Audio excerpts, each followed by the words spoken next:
Bonjour à tous, bienvenue sur ma chaîne YouTube. Et aujourd'hui c'est une nouvelle vidéo. Et donc le thème de cette vidéo, c'est l'importance de développer son intimité avec Dieu ou simplement l'intimité avec Dieu. Donc je vais choisir entre les deux. Alors, ok, donc c'est ça l'importance de développer son intimité avec Dieu ou simplement, comme je disais, l'intimité avec Dieu. Alors, déjà, de base, nous savons qu'en tant qu'enfant de Dieu, voilà, nous savons qu'en tant qu'enfant de Dieu, lorsque l'on accepte Jésus-Christ dans sa vie comme son Seigneur et Sauveur, cette décision-là nous permet déjà d'entrer en relation avec Dieu. Donc, forcément, lorsque l'on reçoit Jésus-Christ dans sa vie comme Seigneur et Sauveur, l'on accède justement à cette relation avec Dieu qu'autrefois, on ne pouvait pas avoir. Et donc, je vais parler de ce premier aspect-là. C'est-à-dire que, comme je disais, quand tu reçois Jésus-Christ, il y a une relation que tu as maintenant avec Dieu. Tu as maintenant accès au Père, étant donné que lorsqu'on est loin du Seigneur, il y a le péché qui met une barrière entre nous et Dieu. Et donc, on n'a pas accès à la présence de Dieu. Voilà pourquoi il est écrit que il a dit dans sa parole, il est écrit, je suis le chemin, la vérité et la vie. Nul ne peut venir à moi il ne peut venir à Dieu plutôt sans passer par moi. Il ne peut venir au Père sans passer par moi. C'est le Seigneur Jésus-Christ qui le dit dans Jean 14. Et donc forcément, on comprend ici que c'est Jésus qui est le chemin qui nous mène à Dieu. C'est lui qui nous permet d'accéder à la présence de Dieu et d'avoir maintenant cette relation avec Dieu, comme je disais au départ. Et donc voilà, c'est donc lorsque l'on reçoit Jésus-Christ, on a cette relation avec Dieu-là qui commence à se construire. Et nous savons pour la plupart, pour ceux qui sont bien évidemment peut-être croyants depuis longtemps, ou après pour ceux qui ne savent pas, il n'y a pas de souci. Donc ce qui se passe, c'est qu'après avoir reçu le Seigneur Jésus-Christ, après avoir reçu Christ dans sa vie, pour développer sa relation avec Dieu, on a l'aspect de la prière. Voilà, il faut avoir une vie de prière, une vie également de lecture et de méditation de la Bible.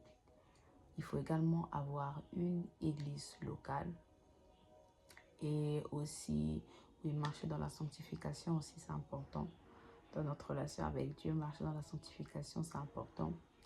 En sachant que, comme je vais pu le comprendre dans les enseignements, bon, je ne vais pas entrer en profondeur de peur de m'envoyer un peu dans le mot. Mais voilà, donc c'est ça. Et également l'importance d'avoir l'importance de se familiariser avec les enseignements, parce que les enseignements te permettront de comprendre, par exemple, l'œuvre de la croix, de comprendre, si tu es nouveau dans la foi, qui est Jésus-Christ et réellement ce qu'il a fait pour toi, de connaître l'importance de la décision que tu as prise et donc de l'importance de construire ta relation avec Dieu. On va revenir sur le thème, donc l'intimité avec Dieu. Donc c'est ça, donc lorsque tu reçois Jésus-Christ dans ta vie, tu as cette relation avec Dieu qui va se développer par une vie de prière, une vie de méditation et de lecture de la Bible, une vie de sanctification et également l'importance d'avoir une église locale où tu vas te planter, où tu vas grandir, croître dans sa connaissance, la connaissance de sa personne et où Dieu va te tailler, te façonner, mais également l'aspect des prédications qui est aussi important, étant donné que les enseignements, non seulement que tu vas écouter à l'église, voilà, vont te permettre comment dirais-je, d'en apprendre un peu plus pour savoir comment faire pour développer ta relation avec Dieu. Maintenant, lorsque l'on parle d'intimité, l'intimité, c'est l'amitié avec Dieu. Et donc, forcément, il faut prier, il faut lire la Bible. Mais c'est vrai que lorsque, par exemple, en 2022,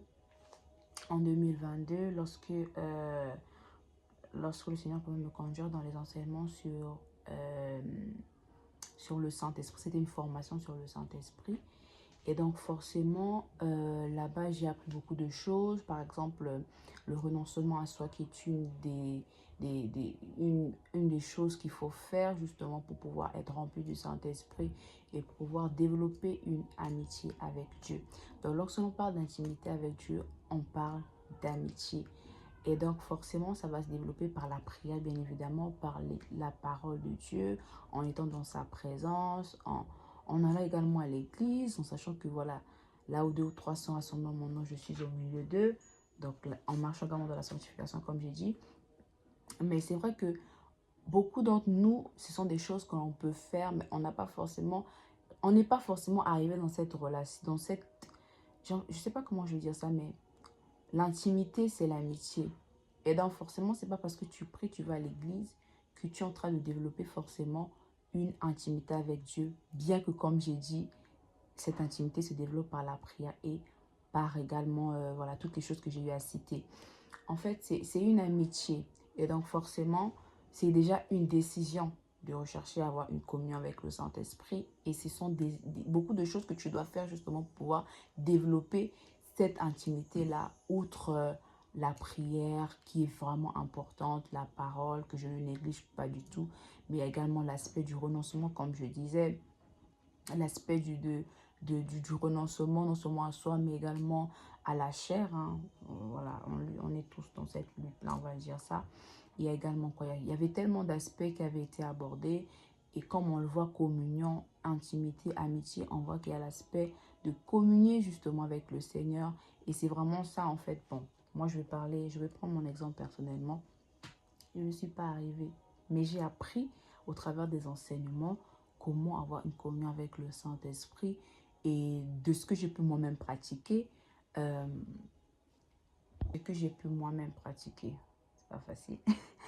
Donc, de ce que j'ai pu moi-même pratiquer, c'est le fait justement de lui parler en tout temps. Comme je disais, par exemple, moi, je priais et tout, j'allais à l'église, mais forcément, je ne désirais pas une intimité avec le Seigneur. Ou peut-être que il y avait déjà cette soif-là qui montait dans mon cœur par rapport aux livres que je pouvais lire ou aux enseignements, mais je n'avais pas forcément pris, je pense, la décision, pas encore. Toutefois, je soupirais, je désirais justement développer cette intimité-là. Et donc, forcément, c'était une décision. Et c'est comme ça que j'ai commencé à pratiquer certaines choses que j'ai apprises. Je pourrais vous mettre les liens des enseignements sur la personne du Saint-Esprit, quelques enseignements que j'ai pu avoir justement pour apprendre tout ce qu'il fallait savoir tout autour de la communion avec le Saint-Esprit. Et donc voilà, il y a l'aspect de communiquer avec lui, de lui parler en tout temps. De lui parler en tout temps, je vais parler de l'obéissance, mais c'est vrai que je ne suis pas vraiment encore voilà, un exemple pour ce qui est de l'obéissance. J'essaie et je sais que le Seigneur me fera grâce de, voilà, de grandir dans l'obéissance. Mais c'est ça, l'obéissance, c'est important pour pouvoir développer également son intimité avec le Seigneur. Mais la conscience aussi du Saint-Esprit. La conscience, c'est ce que j'écoutais quand j'écoutais dans mes enseignements. La dame qui enseignait, elle est évangéliste et pasteur. Et donc forcément, elle parlait beaucoup de l'aspect de la conscience du Saint-Esprit. Il faut être conscient de sa présence, conscient que lorsque tu lui parles, il est là avec toi, il t'entend, il t'écoute. Et ce n'est pas parce que tu n'auras pas forcément de réponse aux différentes questions que tu pourras lui poser ou à tes interrogations ou peu importe ce que tu vas lui dire, ça ne veut pas dire qu'il n'est pas là. Il faut que tu sois conscient. Donc, pour développer une intimité avec Dieu, il faut communiquer, parler avec le Seigneur en tout temps, tout au long de la journée. Ça va au-delà de simplement, au-delà en fait de ton temps de prière du matin ou du soir ou de minuit, mais c'est vraiment communiquer avec le Seigneur tout au long de la journée, lui demander, lui, devant les décisions que tu auras à prendre, justement lui demander son avis. Je sais pas, par exemple, un week-end, si tu veux par exemple sortir, demander au Seigneur qu'est-ce qu'il en pense. Voilà, c'est vraiment, on va dire qu'il y a vraiment aussi une sorte de dépendance. Donc voilà, parler avec lui en tout temps, même si tu n'entends pas de réponse, même si tu ne sais peut-être pas également comment le Seigneur te répond, tu persévères, tu lui parles en tout temps et surtout tu es consciente ou conscient que Dieu est là et il t'entend et forcément il va te répondre. Et même s'il ne te répond pas, tu persévères. Ça peut prendre, Dieu répond toujours. Hein. Voilà, il répond, il nous parle déjà dans sa parole. Il nous parle dans sa parole et comme il est écrit, Dieu parle tantôt d'une manière, tantôt d'une autre. Donc, il faut que toi-même, tu saches comment est-ce que le Seigneur nous parle. Or, tu ne peux pas le savoir si tu ne développes pas ta relation, ton intimité avec lui. Et forcément, ça passe par la prière, mais ça va au-delà. Tu communiques avec lui tout au long de la journée. Tu es consciente qu'il est là. Tu es consciente, tu l'impliques en fait dans tout ce que tu fais. Tu l'impliques, si c'est même dans... tu es une maman ou tu es une jeune fille comme moi. Tu l'impliques, par exemple, tu veux préparer, tu ne sais pas quoi faire. Ou alors tu es en train de préparer. Tu peux lui demander conseil. Voilà, tu l'impliques dans toutes ces petites choses-là, même pour le style vestimentaire. Qu'est-ce que tu vas porter? Tu peux justement lui demander. Donc, c'est vraiment toutes ces choses-là, une communication avec lui en tout temps, tout au long de la journée, en persévérant. Et forcément, à un moment donné, si tu ne sais pas comment Dieu te parle, le Seigneur va toujours finir par te parler. Et plus tu le feras, plus tu sauras faire un tri dans ta pensée. C'est-à-dire que plus tu vas persévérer dans le fait de communiquer avec lui, plus tu sauras, ah, cette pensée, surtout si la pensée est alignée avec la parole. Parce qu'une pensée alignée avec la parole, ça peut être que du Saint-Esprit, mais il faut toujours en fait, c'est vraiment une question de connaissance également de la parole de Dieu. Parce qu'on a souvent tellement de pensées qui viennent, on peut se dire que c'est le Seigneur, mais en fait, parfois, ce n'est pas le Seigneur. Voilà pourquoi, quand tu développes ton intimité avec le Saint-Esprit, tu vas apprendre à faire le tri entre ta pensée, l'ennemi, la chair et justement le Seigneur. Et c'est un travail qui est perpétuel, c'est un travail qu'il faut continuer à faire au quotidien et que moi également, forcément, je suis toujours dans ce process-là, mais je sais qu'aujourd'hui, j'ai appris les modes, les moyens par lesquels Dieu me parle et tout. Et forcément, on reste toujours dans ce cœur-là d'enfant, chercher à apprendre, à connaître davantage également. Donc voilà. Ensuite, on a parlé de la conscience de sa présence. Donc, deuxième point, on va parler de la conscience de la présence du Saint-Esprit. Il faut que tu sois conscient que lorsque tu parles au Seigneur, il est là. Et forcément, tu dois t'attendre à une réponse. Bien évidemment, tu ne vas pas, on n'oblige pas Dieu à lui répondre, à nous répondre, pardon, bien que nous savons que Dieu parle tantôt d'une manière, tantôt d'une autre. C'est maintenant à nous d'être en fait conscients et d'apprendre justement dans cette relation-là avec Dieu comment le Seigneur me parle. Et le premier moyen par lequel il te parle, c'est la parole de Dieu, d'où le fait de se familiariser avec la parole de Dieu, d'où l'important justement d'avoir une vie de lecture et de méditation de la Bible. Voilà, Dieu nous parle, le premier moyen, c'est la parole de Dieu. Voilà, il faut connaître la parole de Dieu, il faut lire quotidiennement, il faut méditer, c'est pas évident la méditation, mais bon. Il faut méditer, il faut vraiment demander la grâce au Seigneur, demander à Dieu la grâce, vraiment d'avoir une vie de méditation. Et donc voilà, c'est ça. Il faut être conscient de la présence du Seigneur avec toi lorsque tu lui parles en tout temps, tout au long de ta journée, quand tu pries et même quand tu n'es pas vraiment dans un temps de prière dans ton lieu secret. Sois conscient que Dieu est avec toi. Et d'ailleurs, tu transportes ton lieu secret partout avec toi. Parce que Dieu habite en toi, alors tu peux lui parler n'importe où, au travail. Tu peux élever ta voix dans ton cœur et parler à ton Dieu. Voilà, c'est comme ça vraiment dans une communication perpétuelle et vraiment dans cette conscience de sa présence qui va se manifester. Il y a également l'aspect de la soif. Donc on va dire troisièmement, il faut avoir soif. Donc il faut désirer une intimité avec le Seigneur. Si tu n'as pas soif d'une communion, d'une intimité avec le Saint-Esprit, forcément, tu vas pas chercher à développer justement cette communion.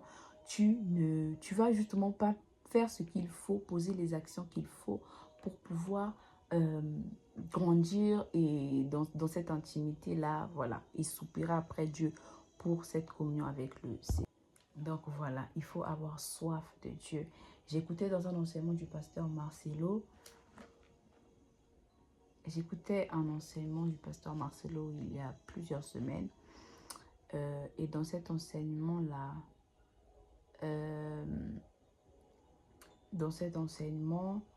il parlait du fait que, en fait, je comprenais qu'on ne doit pas venir dans la présence de Dieu sans la soif. Il faut venir dans la présence de Dieu avec la soif. Dieu veut vraiment qu'on vienne dans sa présence en ayant soif de lui. Il faut qu'on cherche toujours plus. Il faudrait pas on soit sur nos lauriers. Voilà, bon, j'ai expérimenté Dieu d'une certaine façon. Mais le Dieu que tu as expérimenté d'une certaine façon peut se révéler à toi d'une autre façon. D'où l'importance d'avoir soif de Dieu et de le chercher continuellement. Mais voilà, Il faut désirer une communion avec le Seigneur. Il faut désirer une intimité. Et justement, il faut avoir soif du Saint-Esprit. Et même si tu ne connais pas la personne du Saint-Esprit, parce que le Saint-Esprit est une personne, il faut que tu cherches, il faut d'abord que tu demandes à Dieu la grâce d'avoir conscience de sa présence et forcément la soif, comme on parle de la soif, d'avoir soif d'une intimité avec lui, d'une communion avec lui. Et il va te donner cette soif-là.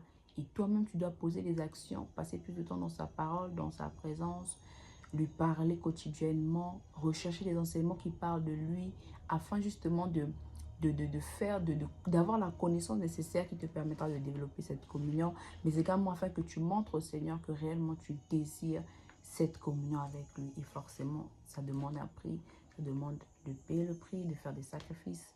Ça va te demander forcément de passer du temps dans la parole, si par exemple c'est un challenge pour toi, ou dans sa présence, mais forcément il faut désirer, surtout compter sur la grâce de Dieu, parce que sans lui, nous ne pouvons rien faire. Voilà, il faut avoir soif de Dieu, il faut avoir soif du Saint-Esprit. Qu'est-ce que je peux encore ajouter? Oui, c'est ça, il faut désirer une communion, il faut avoir soif et demander à Dieu dans la prière, demander à Dieu dans la prière.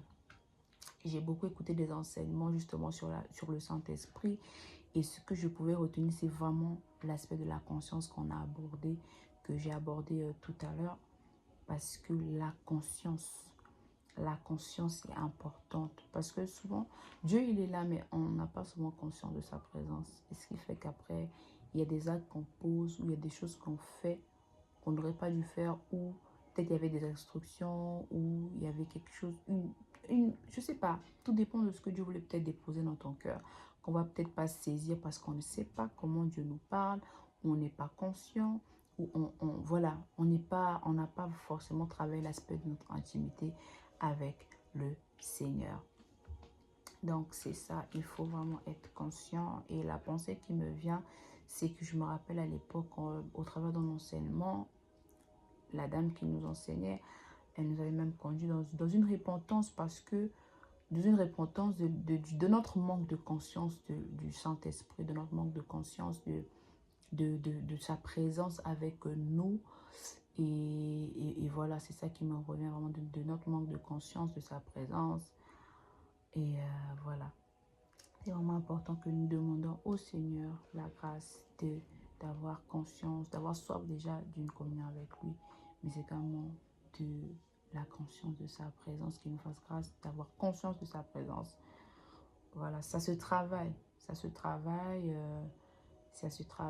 oui. Moi, j'ai travaillé ça, je n'y suis pas encore parce que forcément, je sais qu'il faut que je développe mon intimité avec Dieu. Ça se développe en tout temps, c'est pas que, comme je disais, tu peux avoir soif de Dieu, Dieu peut se manifester d'une certaine façon, mais il faut que tu désires Dieu en fait. On cherche Dieu en tout temps. Il faut tout le temps avoir soif de Dieu.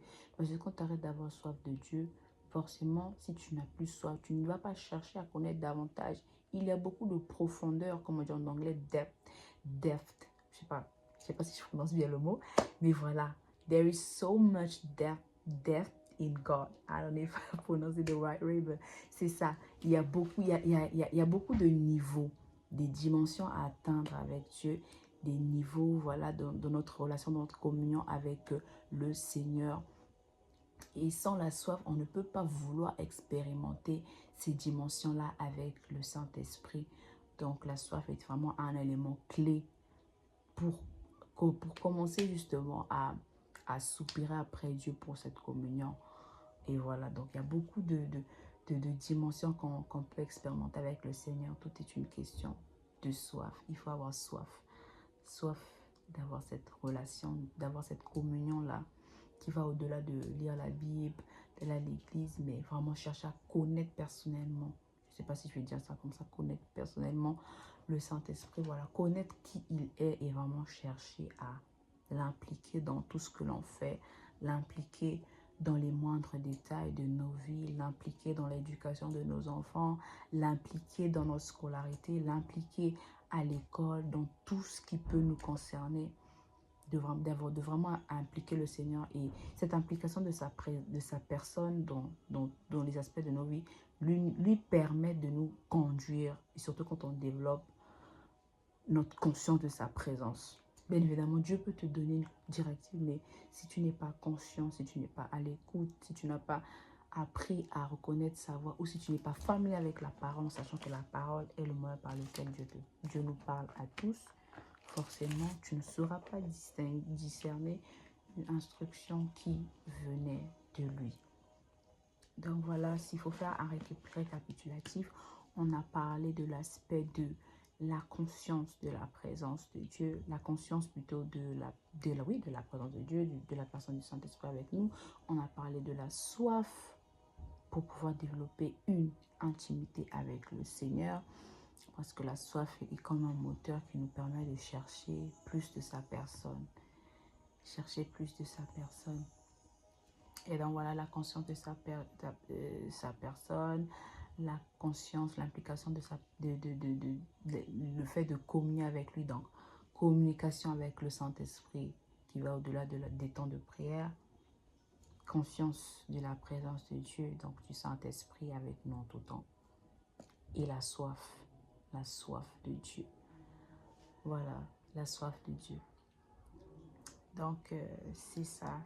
Et comme je disais, je mettrai des liens de quelques vidéos que moi j'ai pu suivre à l'époque, qui m'ont permis d'en apprendre un peu plus sur le Saint-Esprit, de développer ma relation, mon intimité avec lui, les enseignements sur la conscience, parce qu'on va voir des enseignements sur la conscience, mais pas que ça. Hein. Je pourrais également mettre sur le baptême du Saint-Esprit, beaucoup de liens sur le Saint-Esprit, voilà. Il faut chercher à le connaître et en faisant toutes ces choses, en pratiquant toutes ces choses que je viens de dire, en pratiquant toutes ces choses-là, ça permettra déjà de montrer, comme je le disais tantôt, à Dieu que réellement nous désirons ou tu désires sa présence, tu désires développer ton intimité avec le Seigneur, avec le Saint-Esprit. Donc voilà ce que je pouvais dire à propos de l'intimité avec Dieu.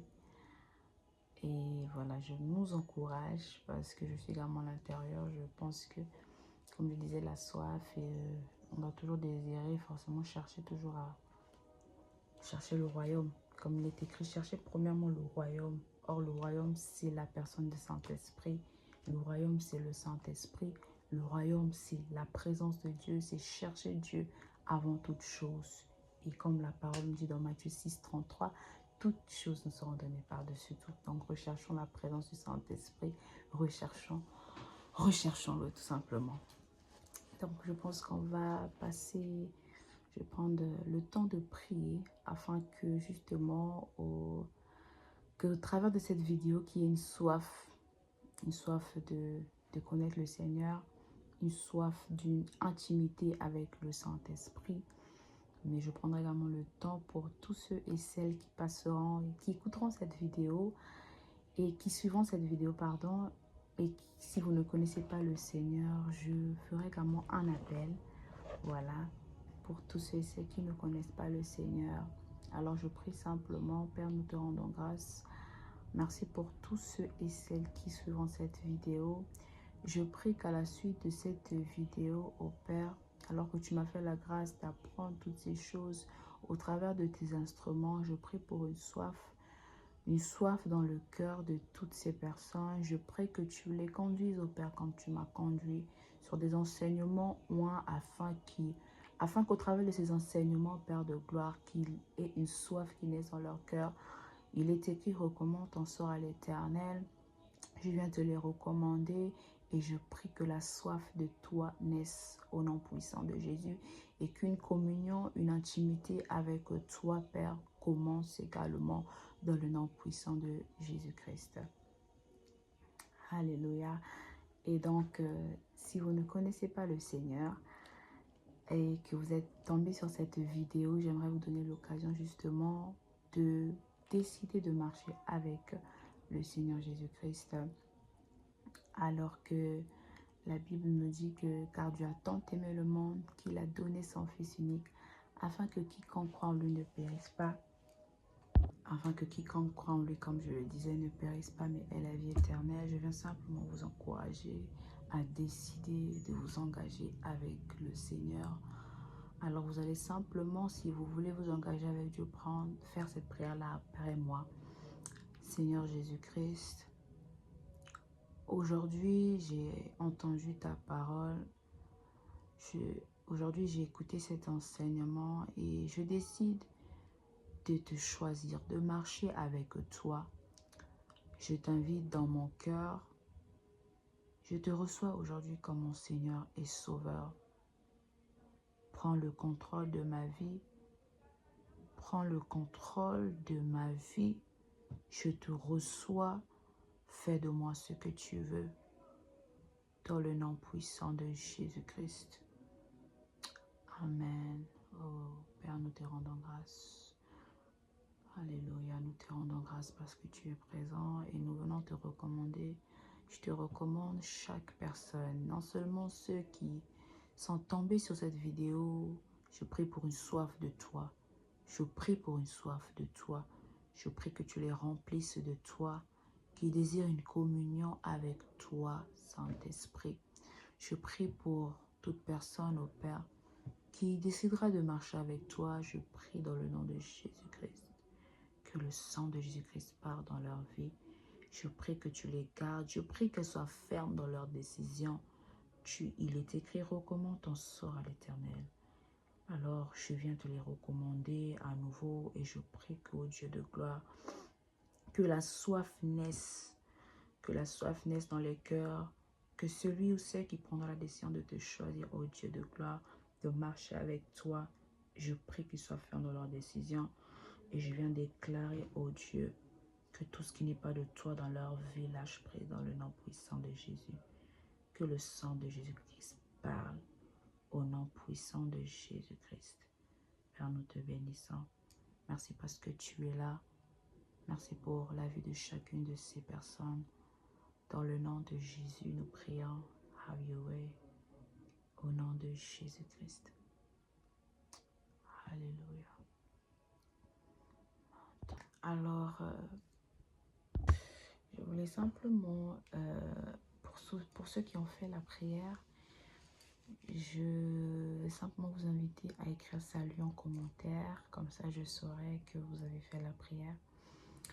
Donc voilà, je prie vraiment que le Seigneur vous garde et qu'une soif également pour vous naisse dans vos cœurs, dans le nom puissant de Jésus-Christ. On se dit à la prochaine pour une nouvelle vidéo.